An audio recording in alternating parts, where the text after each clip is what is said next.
How worried are you about the situation in Taiwan? Because China is kind of keeping a bit of a grip around the whole island now.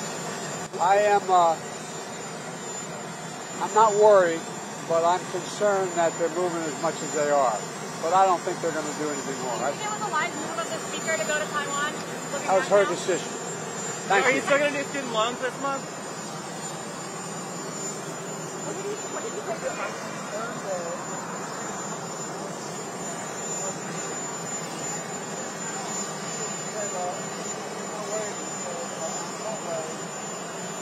I'm not worried. Not worried about Taiwan. About Taiwan. Yeah, but But I'm concerned that Concerned that they're moving, I think, as much as they are. Moving, but I don't think they will.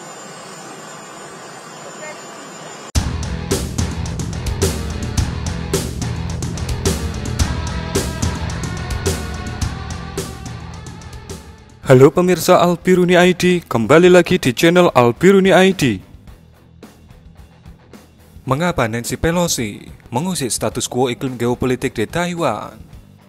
Cuaca yang cerah berawan tiba-tiba menjadi angin puting beliung yang membuat kawasan Asia Timur berdebar-debar.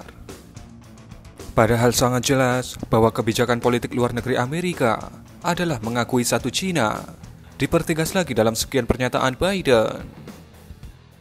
Terakhir, ketika berbicara dengan Xi Jinping, sebelum Pelosi jalan-jalan cari perkara. Artinya, Taiwan secara diplomatik tidak diakui oleh Amerika sebagai negara berdaulat. Tapi mengapa Pelosi kekeh berkunjung ke Taiwan, dan Amerika tetap tegar menjadi payung pelindung Taiwan? Kita semua tahu bahwa beberapa hari yang lalu, Ketua DPR Amerika, Nancy Pelosi, berkunjung secara zigzag ke Taiwan. Padahal dalam rundown kunjungan ke Indo-Pasifik, Taiwan tidak ada dalam jadwal. Dia datang ke Singapura, kemudian lanjut ke Malaysia. Nah, ketika mau terbang ke Taiwan, rute pesawatnya yang terpantau di flight radar tidak langsung menuju ke utara, memotong semenanjung Malaysia dan Laut Cina Selatan, tetapi menelusuri Selat Karimata, garis khatulistiwa Kalimantan, dan di atas Balikpapan berbelok ke Filipina. Ketika melewati Luzon, pesawat Nancy mulai dikawal 8 jet tempur F-15 Amerika dan 5 tanker dari Okinawa AFB. Dan di bawahnya ada pengawalan dari kapal Indo USS Ronald Reagan. Benar-benar sebuah perjalanan berlapis unjuk kekuatan. Sayangnya kurang mendapat simpati. Nancy sudah take off dari Taiwan, namun situasi di sekitar Taiwan makin mencekam. Militer Cina sedang menunjukkan kemarahan terbesarnya dan memblokade laut sekeliling Pulau Formosa. Dan kemarin 4 Agustus 2022, Cina memulai latihan militer besar-besaran di sekeliling Taiwan dengan mengerahkan 2 kapal induk dan kapal selam nuklir. Kemudian meluncurkan 11 peluru kendali hypersonic Dongfeng. Beberapa di antaranya melewati daratan Formosa, dan bersamaan dengan itu, ada 3 kapal Indo-Amerika berada di dekat area latihan militer Cina. Kemarahan sudah di ubun-ubun. Cina maju tak gentar.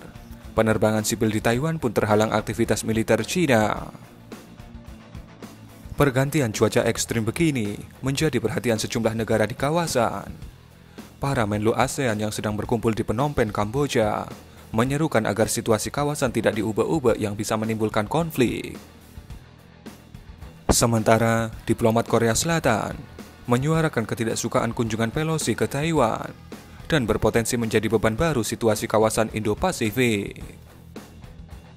Dalam pandangan kita, mestinya ada kearifan untuk menjaga dinamika kawasan Indo-Pasifik yang hari-hari belakangan ini berstatus ngeri-ngeri sedap alias sensitif karena imbas dari perang Rusia-Ukraina. Kunjungan seorang ketua DPR Amerika ini mencerminkan sikap kurang toleran dan blunder kebijakan, sekaligus memberikan aba-aba yang menunjukkan sabuk hegemoni yang mulai tergerus abrasi. Rusia mendukung kemarahan Cina, termasuk pengerahan kekuatan militer besar-besaran di Fujian dan Selat Taiwan. Dukungan ini menjadi kredit poin bagi persekutuan keduanya di kemudian hari.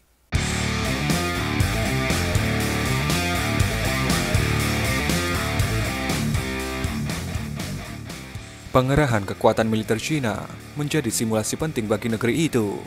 karena sekaligus menjadi ancang-ancang untuk menyelesaikan persoalan Taiwan secara militer. Dan itu hanya menunggu soal waktu. Berkaca dari perang Rusia-Ukraina dalam perspektif Cina, menyerbu Taiwan menjadi semakin terbuka lebar. Rusia yang membombardir Ukraina sampai hari ini nyatanya tidak bisa dibela secara total oleh Amerika dan NATO. Abrasi hegemoni Amerika sudah diperlihatkan dalam berbagai peristiwa di dunia. Di Afghanistan, capek sendiri, lalu hengkang. Kekuatan ekonomi Cina diprediksi 5 tahun lagi akan menjadi nomor 1. Dan yang paling jelas adalah pertempuran di Ukraina. Terlalu banyak statement menggertak, mengancam, mengucilkan, dan mengerdilkan Rusia. Tapi ternyata menjadi bumerang bagi Amerika dan sekutunya. Krisis pangan dan energi membuat seluruh dunia kepanasan. Beberapa di antaranya sudah resesi. Tiba-tiba, situasi panas menerkam Asia Timur hanya karena kunjungan simbol hegemoni seorang Nancy Pelosi. Ongkos berdebar itu yang mestinya diperhitungkan karena bisa menjadi suara antipati di kawasan Indo-Pasifik.